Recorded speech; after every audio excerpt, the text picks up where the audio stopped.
बड़ी खबर सियासत से जुड़ी हुई आपको बता दें, जहां लोकसभा चुनाव जेएमएम ने झारखंड में 6 सीटों पर दावा ठोका है।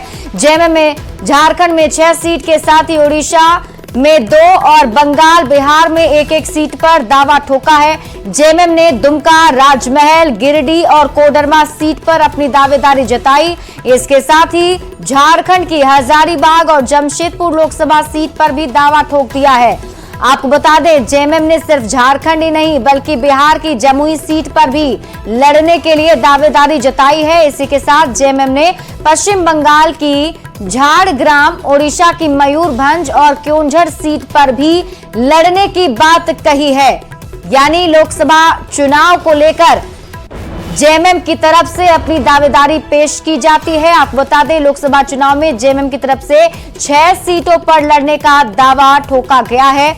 इससे पहले सीएम चंपाई सोरेन ने कांग्रेस की आलाकमान से मुलाकात की थी। उस दरमियान सीट शेयरिंग पर कोई बात नहीं हो पाई थी, लेकिन अब 6 सीटों पर दावेदारी ठोकी गई है। रांची संवाददाता निरंजन सिंह अधिक जानकारी के साथ जुड़े हुए हैं।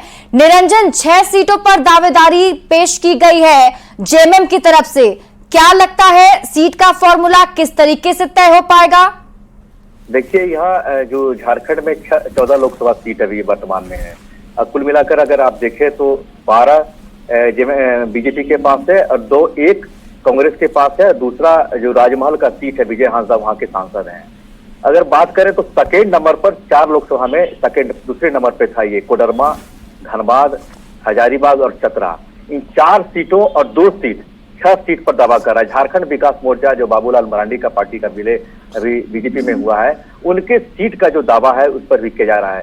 अभी कुछ दिन पहले देखे कि वेणुगोपाल और जो राष्ट्रीय अध्यक्ष हैं कांग्रेस के मल्लिकार्जुन खड़गे, उनके साथ मुख्यमंत्री चंपाई सोरेन के साथ बातचीत हुई थी। उनमें इनका जो सीट का दावा है, जो पड़ोसी राज्य बंगाल है और उड़ीसा है, बिहार है। आपको याद होगा कि पहला विधायक जो सुमित कुमार सिंह निर्दलीय है, अभी चकाई से विधायक है, झारखंड मुक्ति मोर्चा के वहां से विधायक थे वो। कुल मिलाकर देखें तो 6 सीट यहाँ दावा कर रहे हैं, बंगाल में दावा कर रहे हैं, उड़ीसा में भी दावा कर रहे हैं। अब देखें तो सीटों को लेकर निश्चित तौर पर जो स्थितियां बन रही है, आरजेडी भी अपने दावा ठोक रही है 2 सीटों को लेकर के, उधर कांग्रेस भी दावा ठोक रही है। तो कुल मिलाकर के स्थिति जो है अभी यहाँ ठीक नहीं है, चूंकि लगातार बयानबाजी हो रही है तीनों पार्टियों की ओर से। और जिस तरह से इंडिया गठबंधन का सूर मिल रहा था, नीतीश कुमार अलग हो गए हैं, उधर ममता बनर्जी का रुख अलग है, पंजाब के मुख्यमंत्री भगवंत सिंह मान का रुख अलग है, वह भी अलग रुख अपना लिए हैं।